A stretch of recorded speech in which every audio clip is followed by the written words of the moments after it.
Hello, Mud to Leeds, that podcast. I'm James, and I'm with Rocco Dean. Hello.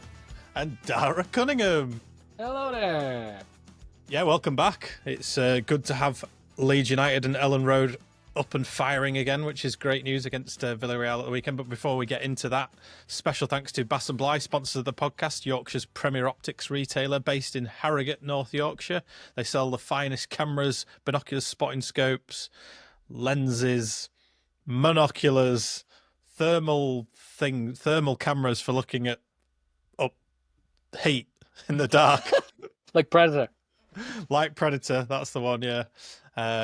Yeah, they do all sorts of amazing stuff. They have we're into binocular season at the minute. A lot of binoculars being sold there. I presume a lot of people go on their summer holidays looking at wildlife and stuff. But yeah, cameras as well. What brands do they sell, Rocco? You can do better than just Pentax. Nikon, Leica, Zeiss, Swarovski. That'll do. So And the Sony. rest. All the leading brands. Go to their website, www.bassandbligh.com. You'll be able to get £10 off when you spend £100 on used gear.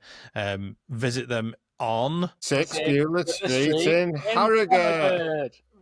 Right, yeah, as I say, good to be back. Elland Road is open for business again. And yeah, decent lineup. A few people missing. I presume they're not dead, and we'll still have them as players for the season. We could probably delve into a few of these, couldn't we?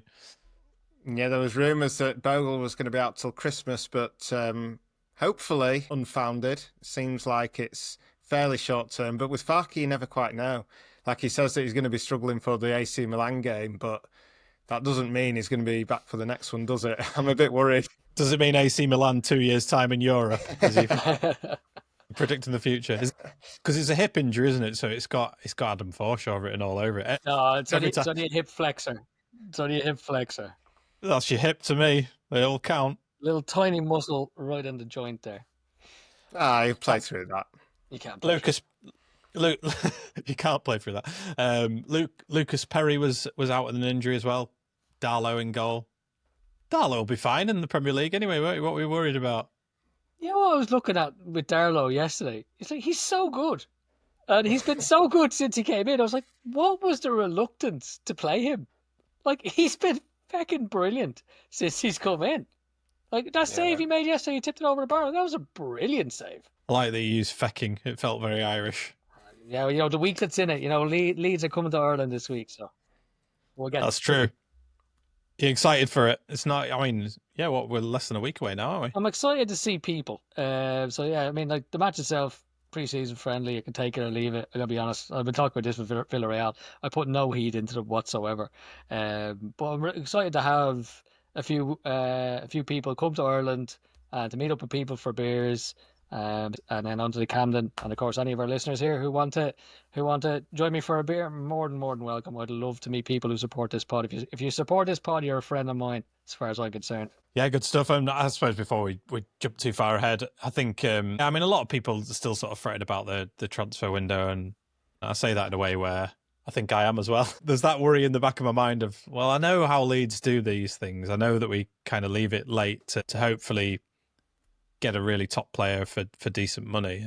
And we've got examples of that we talked about on the last podcast with Andres Calafio as well. You know, we talked about the Rocco, you specifically mentioned the signing of Rafinha, which was initially far too expensive for us at the beginning of the window. Ren wanted too much for him, although, you know, undoubtedly he was worth it. Simply we couldn't afford it.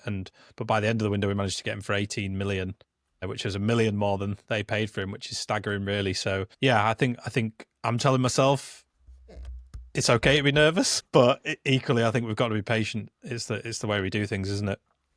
Yeah, I think it's just the way the transfer window works. I think it's going to be the same for most clubs, and especially the lower down the food chain you go. Of course, you're more reliant on things falling in your favour. But yeah, I understand it. The Paixao disappointment is a big one, really, because like the window was going perfectly, you'd have to say. We've gotten a lot of players already that were main targets in the important areas in the defence and midfield and goalkeeper. And then if we'd have then got the, star winger to come in straight away and, 2 weeks to go until the season starts, you're in absolute dreamland. So, you know, it's not all going to go our way. It's not a surprise that we've missed out on a target, and people criticising the club for showing a bit of ambition in going for him or not getting him. You know, I think it's unfair. Just one of those things. We weren't able to get that one, but it is a disappointment. And it's sort of, yeah, I myself feel a bit deflated and a bit concerned. I don't feel like we're going to get someone as exciting or as good as he looked, or of the same pedigree, you know, with the amount of goals he scored in Holland last season.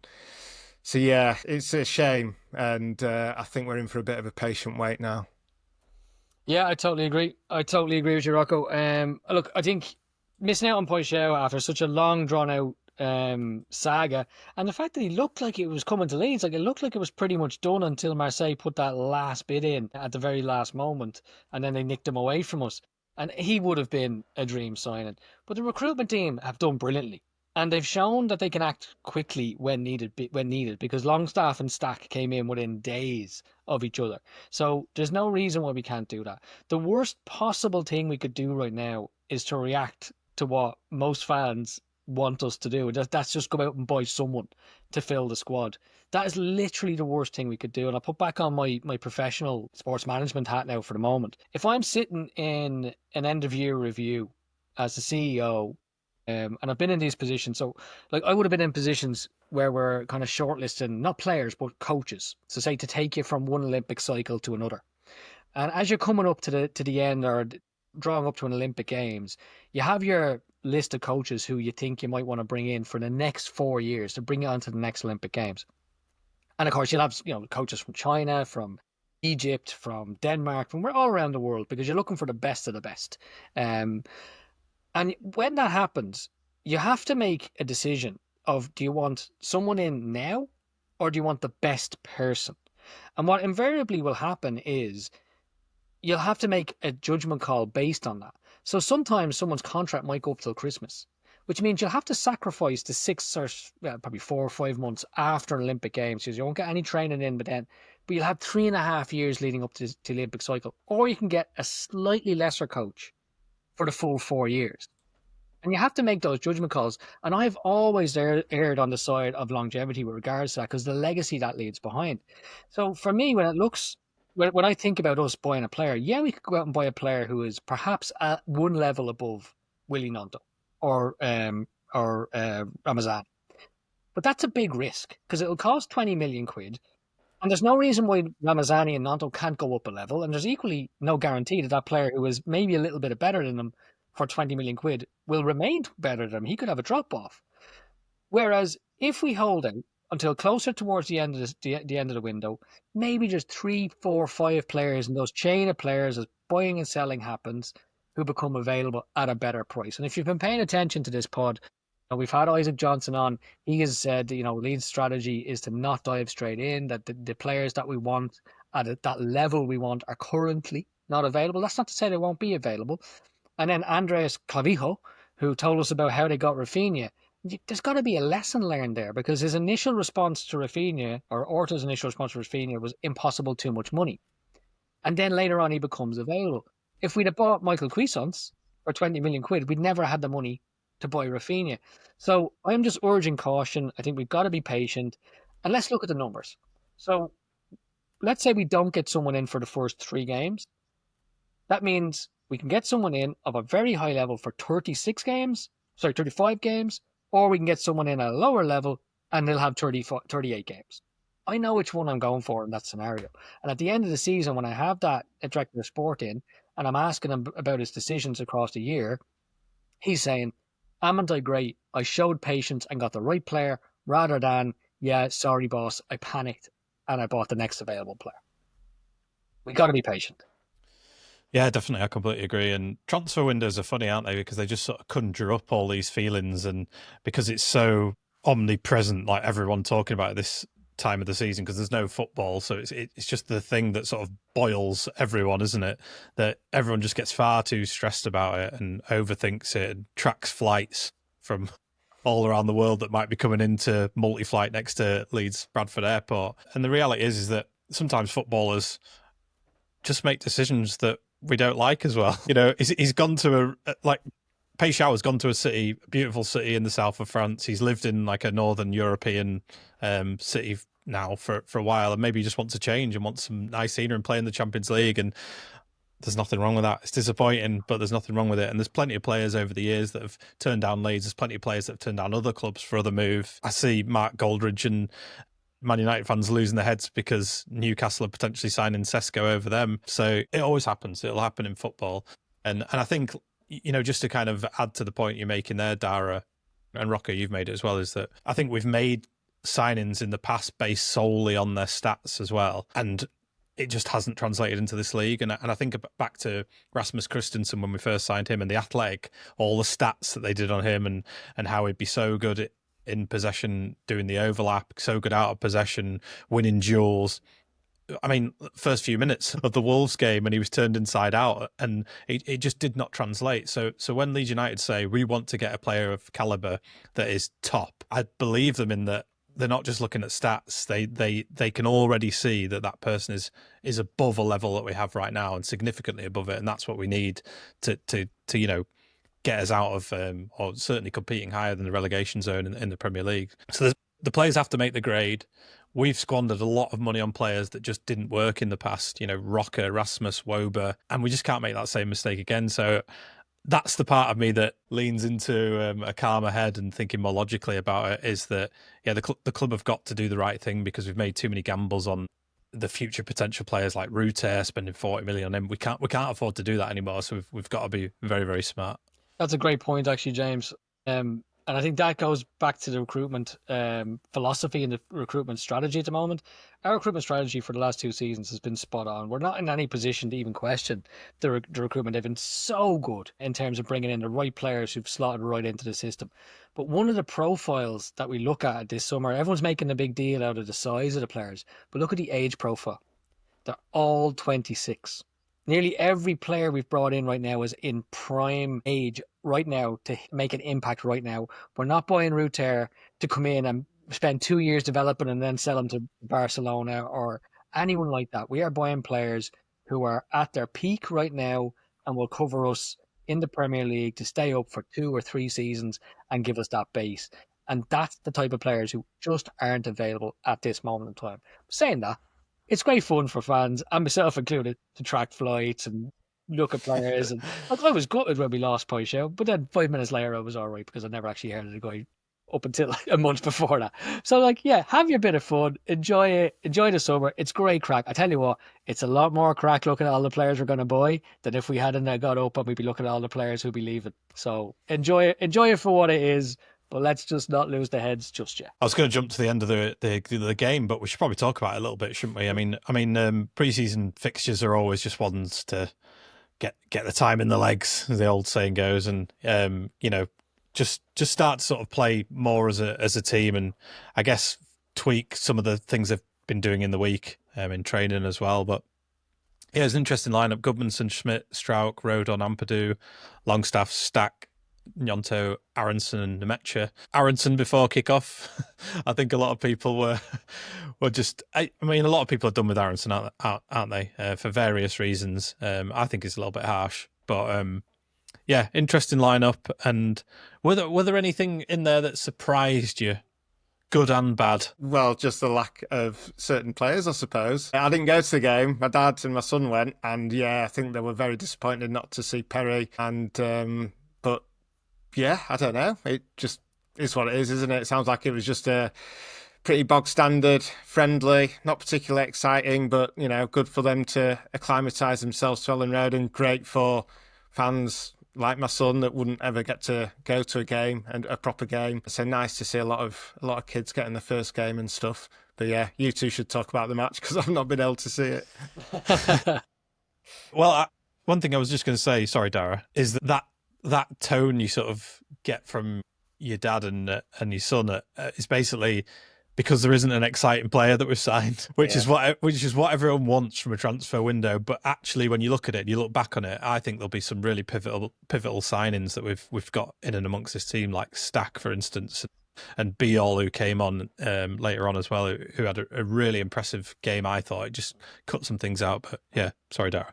No, I was making room for your words of wisdom. Now look, in terms of the starting lineup, I think I saw someone say, it might have been on Twitter, we should have started Boyer ahead of Schmidt. And I just thought, what difference does it make? It's a friendly. Like, it doesn't matter if you play the first half or the second half. It's not about, starting lineups or not. No, look, it's minutes in the legs, and that's all it is. The one player I was actually looking forward to watching was Stack, and he was absolutely brilliant. I thought he was a level above yesterday. Even some of his free kick deliveries, there was whip, there was spin on them, is stepping in, winning the ball, progressive passing. He's going to be a hell of a player. So as you say, maybe not the most exciting of players or the most exciting of names, but pivotal, I think, is a really good word. Be All is starting to look better and better every single game. And as much as people will know from here that I am a huge Brendan Aronson critic, he was best player on the pitch. Best player on the pitch for us, beyond a shadow of a doubt. Linked up play well, showed for the ball. Look, he's never going to do a Dan James and run away from four players, but he did exactly what he needed to do. He put in a ball into a dangerous area for the goal, worked hard. If he ends up being back up and he plays like that every game, he'll win me over. So in terms of that, I thought, yeah, look, it's a pre-season friendly. Just get the minutes in the legs. Like, Rocco, you could tell me, did Bielsa ever even win a pre-season friendly? Like, his pre-seasons were awful. Oh, they were diabolical. Yeah, I think maybe he did, but yeah, no, they were noticeably bad. And like he would sometimes play 2 games in a night. Like they played Ajax one afternoon, and then they went and played someone else on the evening and stuff. So, yeah. Yeah, it's not about results. It really isn't. No, it's not. I did see, maybe was it the first Bielsa pre-season at York City? I think Pablo scored a hat-trick. I went to that. That was very good.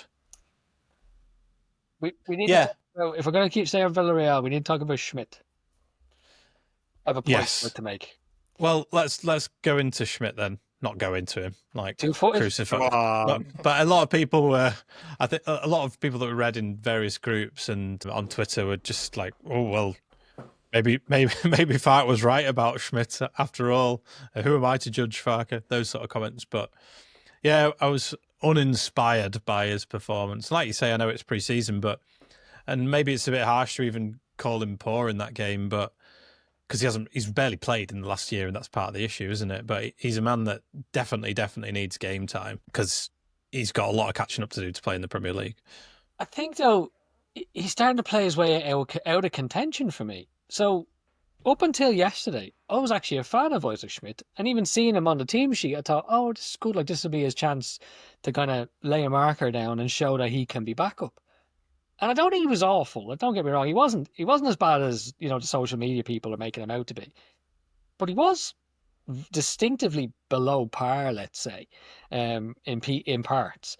And then I kind of think back and I go, well, how did I form this opinion that he was a good player? And he came on, and anytime I saw him coming on the wings, he looked neat and tidy in short bursts. I've seen him play for Switzerland. He looked good. Saw his goal for whatever club he was with before he came to us. That was a really fine finish. But if I put his starts together, so he started against Harrogate Town, I think he was awful. He started another cup game as well, I think he was awful, and he started again the weekend. I know it's saying friendly, and I'm saying I don't put much thought into it, but he was probably our worst player again.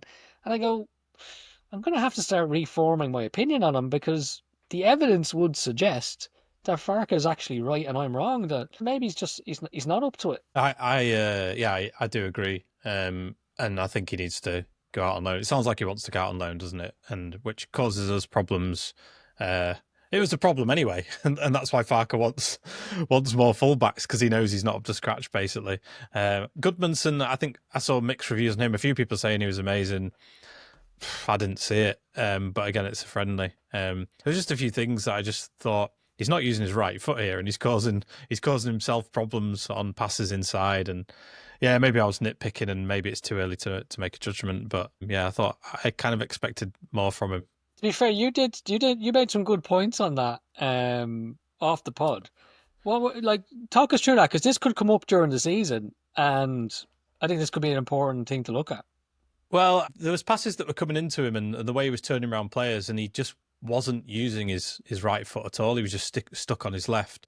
I mean, Samu Saiz used to keep it on his left, didn't he, and just spin round players nicely. But I just think if he gets put under immense pressure from a forward in the press, I think he might come undone. And I think it was someone mentioned it in our group, didn't they, that for Lille, Salah played. Yeah, Lockie was, sorry. Lockie mentioned that against Lille, Salah just pressed him to death and pushed him inside, and he just couldn't cope with it. So it does worry me a little bit because, yeah, he could easily get picked out, and it tends to be a sort of a place of weakness for Leeds, isn't it? Our fullbacks over the years in the Premier League. So yeah, a little bit concerned about it, but we'll see. Like again, it's not fair to kind of make a judgment call on what 2 appearances basically. So, but yeah, one to watch. I think he's been good, but I didn't notice that. So that, as you say, I think that's worth keeping an eye on. Well, Rocco, what do you reckon? Well, yeah, this is what I've been saying about the fullback positions, really. So, like, we've got the 2 starters, Goodmanson and Bogle, and then behind then you've got Schmidt and Byram, and that really scares me. You know, I know they're just backups, but like I feel like we need competition in those positions, not just backups, because you know the likelihood is there's going to be injuries, and then also if Goodmanson isn't up to scratch, like what the hell do we do? I mean, if we're playing Byram at left back all season, you know, we're going to have a less chance of staying up, shall we say? So I think it's a problem that's quite significant, and I feel like that's the thing that they'll be working on most now. And it sounds like Schmidt's leaving anyway. I mean, when we spoke to Isaac Johnson and he mentioned about, you know, Schmidt has to have minutes, otherwise he's not going to the World Cup. Immediately I thought, well, he's definitely leaving then. Why would he stay at Leeds when he couldn't even get minutes in the Championship? Like, he's basically kissing his World Cup chances goodbye. So I think we need 2 fullbacks to be comfortable there. You see, I kind of thought he had a chance of minutes purely because I thought he was better than he has shown to be. And also, we had the 2 best fullbacks in the league last season, so there was no ousting them.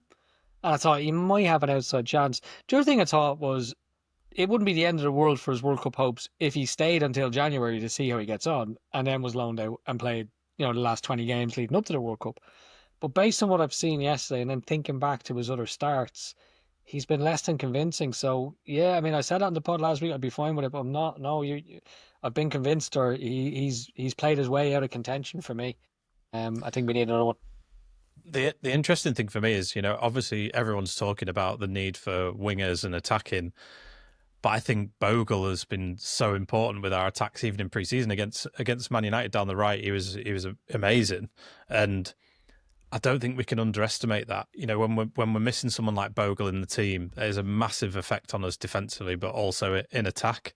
You know, we could have a brilliant winger, but if you don't have someone there that's decent supporting them as well, I think we'll struggle. And if we are going to play the system that Farke's been testing, I think him sort of overlapping and being wide and high up the pitch and giving the service that he's so good at is a worry that if he's out for a prolonged period of time. So I really hope we get him back as soon as possible. I might just jump in on Bogle there. So literally before I came on, I was watching videos on Instagram or whatever it was, and I saw Thierry Henry talking about Ashley Cole.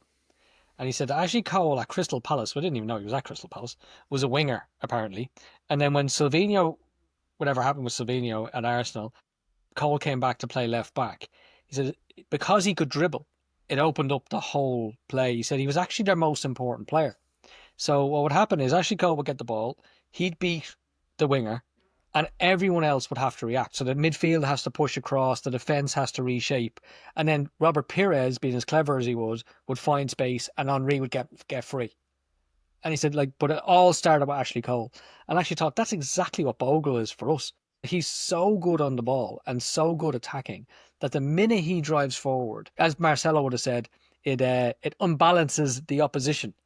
And it unbalances them and it opens things up. So sometimes the attacking impetus of a team is not about the attacking players, but about who does the attacking and where that comes from. And Bogle is as good as I've seen as far as an attacking fullback for Leeds in a long, long time. I think he's absolutely vital for us. I think the same. This is the reason why I'm not stressed about a striker. You know, I mean, I want one, and I feel like we need. I need one. And You said I need one. Then I need one. I need one. Well, what I was going to say was I spent about 3/4 of last season slagging off Piru, basically, and now I'm saying he's going to be fine in the Premier League. But so I did some research, right, and so I was suspecting that nowadays strikers they're sort of like enablers, aren't they? The main players are the wingers, the people that do the damage. And I did some research, right, and the top scoring strikers of all the Premier League teams last season. I mean, the list is ridiculous. Like, of the teams that stayed up, like Everton's top scorer was Beto with 8. Top scoring striker, this is. Leicester, Vardy, 9. Then it went down, sorry. Solanke for Spurs, 9. Arsenal, Havertz, 9. Brighton, 10 with Welbeck. I mean, Welbeck's done the job for them for years. And, he wasn't an exciting signing at the time. Jackson for Chelsea, 10. Jimenez for Fulham, 12. I mean, Højlund for four goals for Spurs, for Scum, and they stayed up. It's pretty crazy. I mean, I think Peru can at least get 8, and that doesn't seem to be a bad total nowadays. Obviously, you need to have the players around him, and I think that's what we need to concentrate on. That is actually a fascinating stat, isn't it? It actually makes you really rethink how the team should be structured. That's Jesus. I didn't know it was that. Yeah, I really didn't know it was that. Do you know what I love more than anything? It's research Rocco. When he comes from nowhere, he's like, I've just been doing a bit of research. And it's not even research to you, is it? It's just fun, like scouring. Oh, yeah. Scouring the tables on the BBC News website, I'm guessing. Just to cap off the Goodmanson chat, Jim in our chat, by the way, was, I'm going to sound negative here, but Goodmanson reminds me of Rasmus. Awkward on the ball, clumsy, rabbit in the headlights.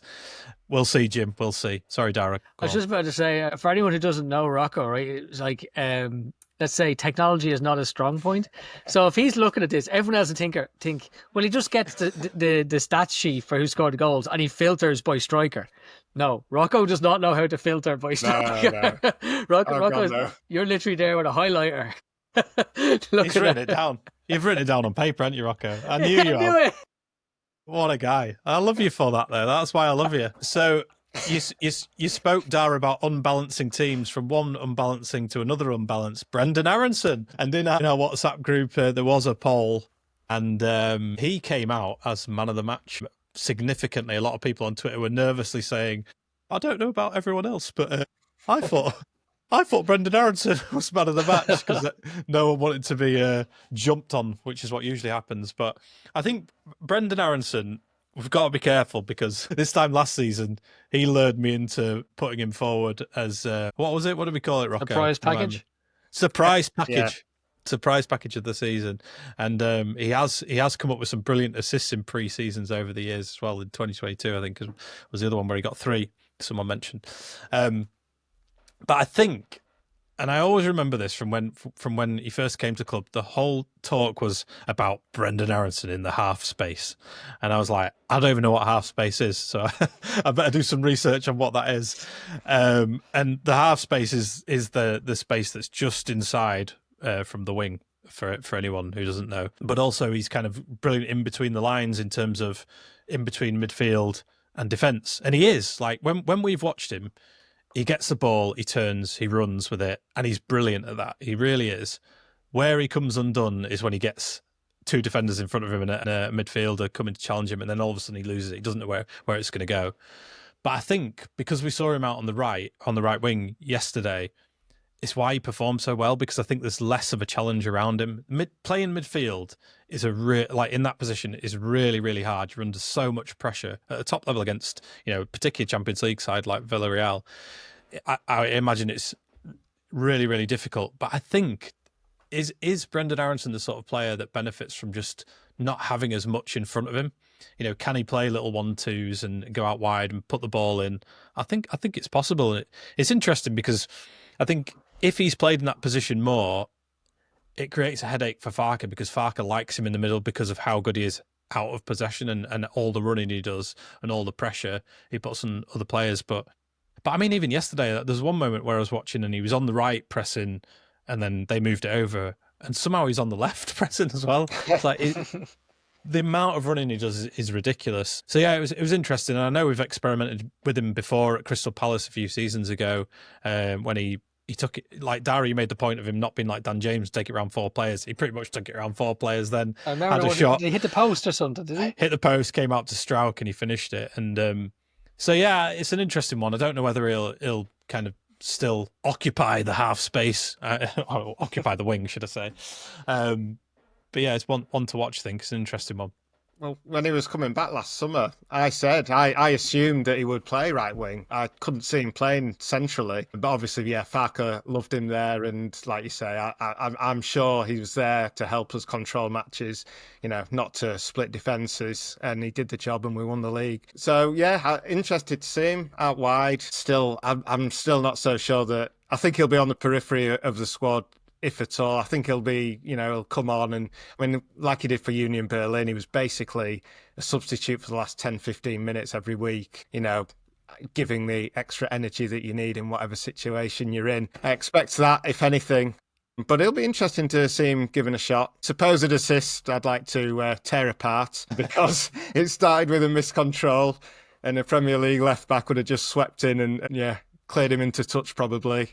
And the cross wasn't bad, but it did reach a defender who sliced it straight to Peru. So I'm not having that as an assist, but I'm delighted to hear that he did play well. Yeah, I'm a little disappointed if people are afraid to say that Brett Aronson played well. Like, he's a Leeds player and he tries his best for Leeds.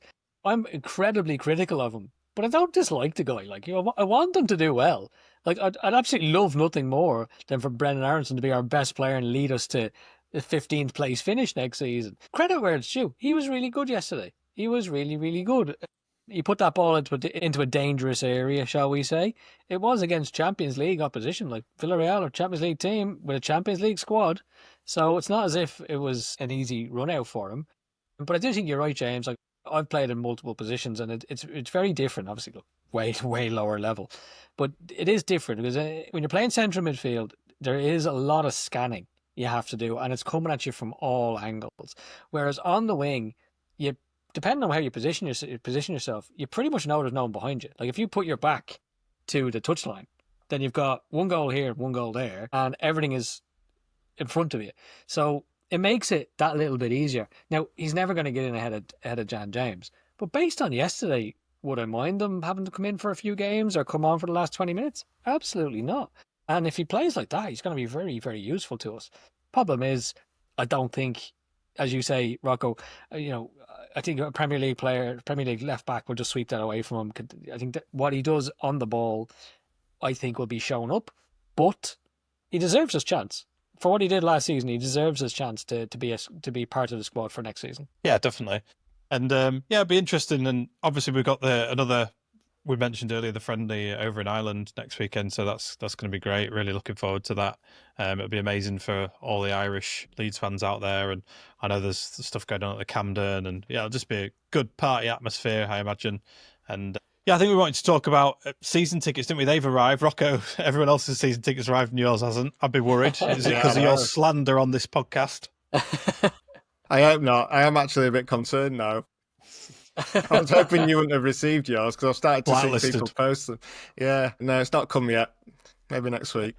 But all the talk's been of the away season ticket ballots and how that, sorry, not season tickets, the away tickets and the ballot system for that's changed, which looks to have changed across a number of teams in the Premier League actually this season.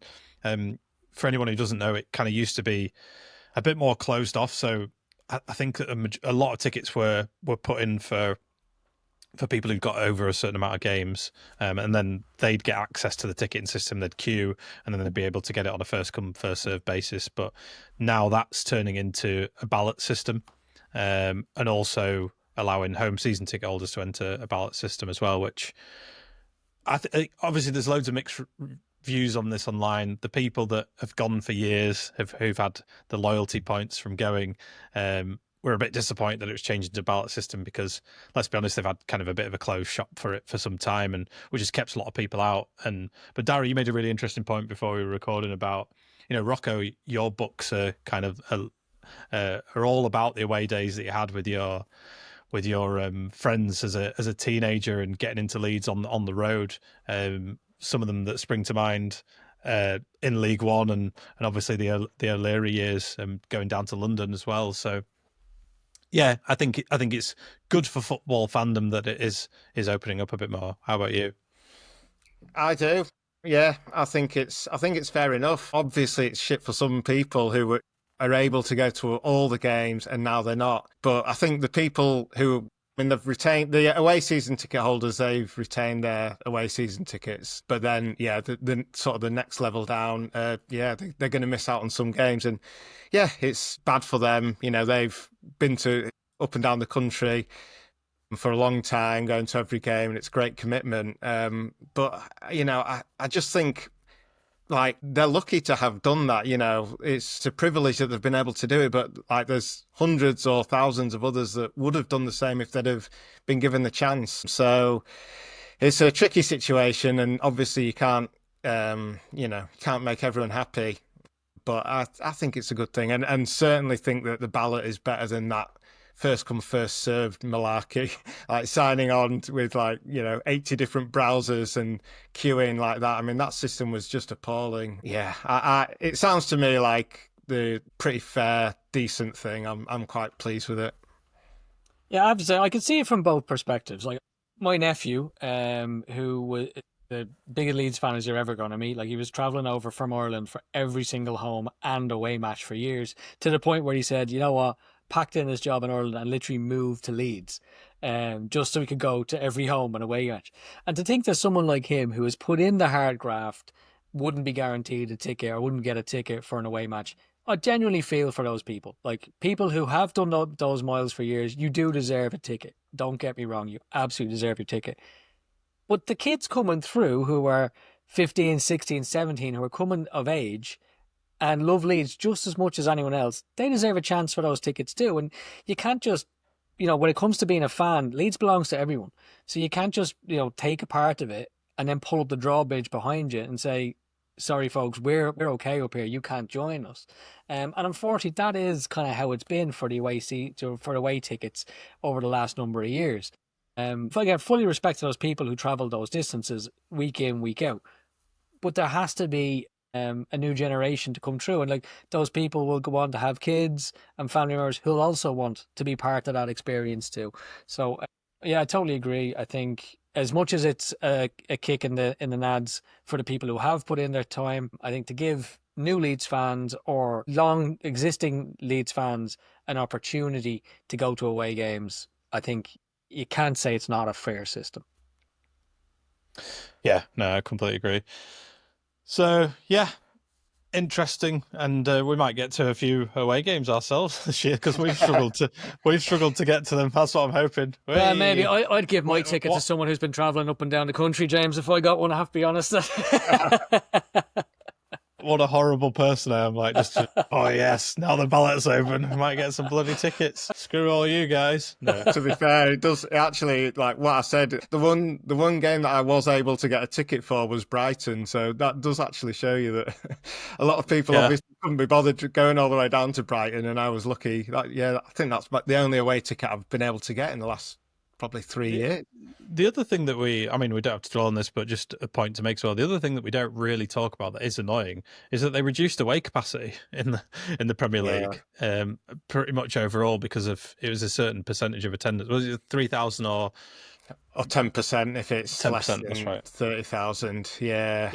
And it's just, that just kills the atmosphere as well. It's always good to have a decent away end, even at Elland Road. I would say, I know that that's controversial in itself because we could sell it out 2 times, but I think it really adds to an atmosphere when you've got a decent away end. Like, I can never even hear the away end at Elland Road from my seat.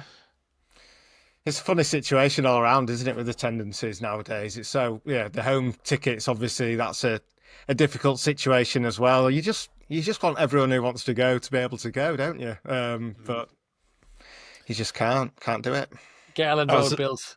Another 20,000 seats in there, and we'll all be happy. I was checking in on Well, I was just watching a lot of Rafinha after we talked about, well, you guys talked about it to Andres Clavio in the week. So definitely go back and watch that on YouTube or listen to it. It's a really good interview. Very good guy, very much a Leeds fan.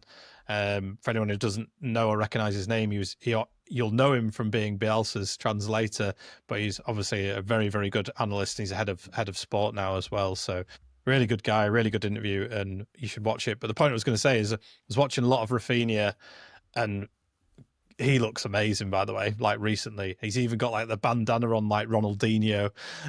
He's playing the part there. But I was just thinking about the stadium, and I think they're due to go back into the new camp in maybe September, October time, and it's gone to 100,000 capacity, and it's absolutely ginormous, and it looks unbelievable. I wouldn't want a seat at the top if I'm honest, but that is where we're at. Is you want people to go to football games, don't you? Like is it the Americana out in Brazil as well? What's that? Did that used to be 200,000? Yeah, it did. Yeah, back in 1950. Yeah, not quite as many nowadays. The good old days. Yeah, good stuff. Yeah. Well, I think that's probably it for this week. Is it? Darren Olmy says there's just one more thing, James. Just one more thing. I want to throw a grenade into the mix here. So, no. Obviously Peru hasn't stopped scoring, but if he does, a certain Rasmus Højlund has become available for 30 million quid. And I would snap Scum's hand off for him for 30 million quid. What do you reckon, lads? Just have a look at my list. 4 goals he scored last season. That's not going to keep us up. But that was for Scum, and they are poison. So this is my point, That's right? true. You cannot judge anyone how many players have gone to Scum over the last few years who were really top players, went to Scum, were absolutely shambolic, then left Scum and were back to being top players again. They are a poisonous club, which is wonderful. But that guy, in terms of attributes, young, strong, quick, aggressive, point to prove, man, if he's available for 30 million quid, might be better clubs or bigger clubs or more expensive clubs, the more established clubs in Leeds looking for him. But I think we got to throw in something for him. And let's face it, every era of Leeds dominance has started with buying a Scum player. Giles, Strachan, Dan James. There we go. We don't need another one then, do we? I am saying nothing because I don't know enough about him. If I'm honest, every time I watch Man United, I just watch them with hate. I know he looks crap, but he must be good. No, but what I mean is I can't even evaluate whether they're any good because I just watch them with such hate. I hate them all, so that I just can't evaluate them and just decide whether I think they're a good player or not. So it's a no for me, and then he'll probably sign for us and it'll be the best thing ever. But that's the way it goes. Yeah, the quick and easy answer is no. But Darragh was selling it quite well, to be fair. He was starting to turn me, but no, I'd rather not say yes to Højlund. If it happens, then I'll readdress the situation. Yeah, we do disciplinaries on Leeds that now as well, don't we? So. Getting straight in our fantasy football team then. I just wish we were live and the chat could have just blown up there. We'll talk about a few things to do with the pod in the next week in the run up to the season. One of them being fantasy football, which we're going to launch with some prizes again. But what I will say is there's no Scum players are allowed in that team, and if you if a Scum player is in your team, they're immediately bad. Someone made a point. It's like, why would I want to put a Scum player in these days? They're terrible. It's like, that's a fair point. Put Onana in goal. Yeah, exactly. Cool. Right. Thanks for having us, everyone. Thanks for having us. We've come round and enjoyed breakfast or dinner with you. Thanks for having us. And we'll see you next time.